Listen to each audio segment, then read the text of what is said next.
Christianity is about conviction.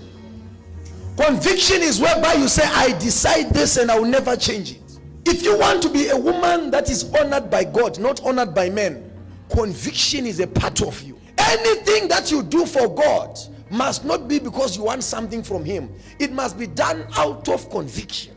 Your prayer is a prayer because of conviction. Conviction is a heart decision where you say, as for me, I will die doing this thing.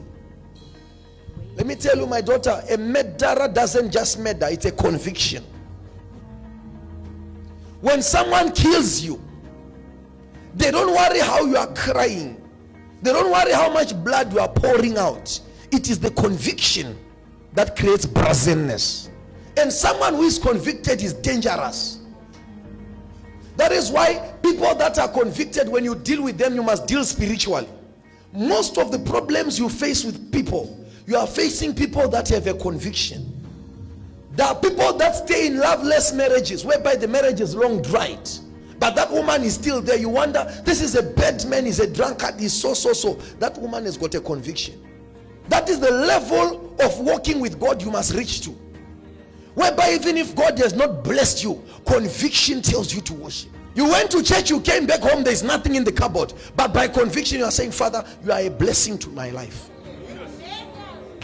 Conviction. You are still carrying the cancer.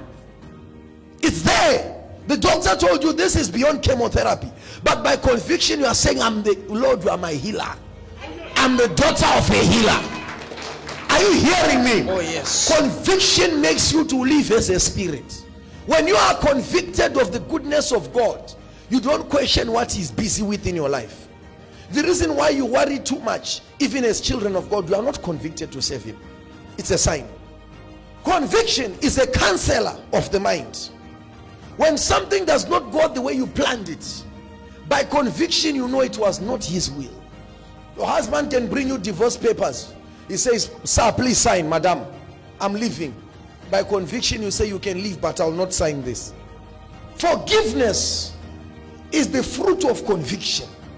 You can never forgive anybody until you are convicted to let it go. When you see someone says, I forgive you after something terrible you did, you must understand beyond matter that this one has forgiven me because it's now a conviction. How do we know that you are not someone who forgives? You have failed to convict your heart to let it go. So even when you pray here, that does not mean you are now free. You can pray carrying people in your heart. Some of you sitting here, you are in marriages whereby your wife wishes it was another man who, your conviction says, the guy I dated in 92, that was supposed to be the man of my dreams. Your conviction says that. So even if you are in a marriage with the one you have now, that was not out of conviction, it was out of convenience. So there are things in your life that you are doing because they are more convenient, not because you are convicted to. It's like going to a church because it's the nearest church. That is not going to the Father's house. You are going to the nearest bus stop because that's where you feel it's nearer. But when you see someone travels from Table Mountain to come here, it's a conviction. For me to hold this mic and talk about a God who I have not seen, it's conviction. Let me tell you something. Conviction makes you pay any sacrifice. The only way to deal with conviction is by conviction. Oh yes. Today you brought your prayer request to the church. Don't bring them as a paper. By conviction. Oh yes. When you see yourself in the shower, hallelujah, Hosanna, bathing, you are convicted to go to church. Am I correct? Mm-hmm. Now, how do you allow Satan to rob you of your blessing that you were convinced of before you got here? When I came to Cape Town from Botswana, it was by conviction. There is whereby money loses its value. Conviction takes over. There is a killer who tells you, I can kill this person without any salary. And then you say, is it correct? Say, I don't even need you to pay me to be a hitman. This one I hate. Hatred is the product of conviction. If you see someone doesn't like you, don't think it's a joke. That is conviction. That's why before God could use Saul to make him Paul, he had to deal with his sight. He had to clean the conviction of killing to the conviction of valuing life. Oh, yes. So when you come here, there's a transition factor. We must get rid of the old you out and put in a new person. So whoever we are putting in, a new conviction into your body.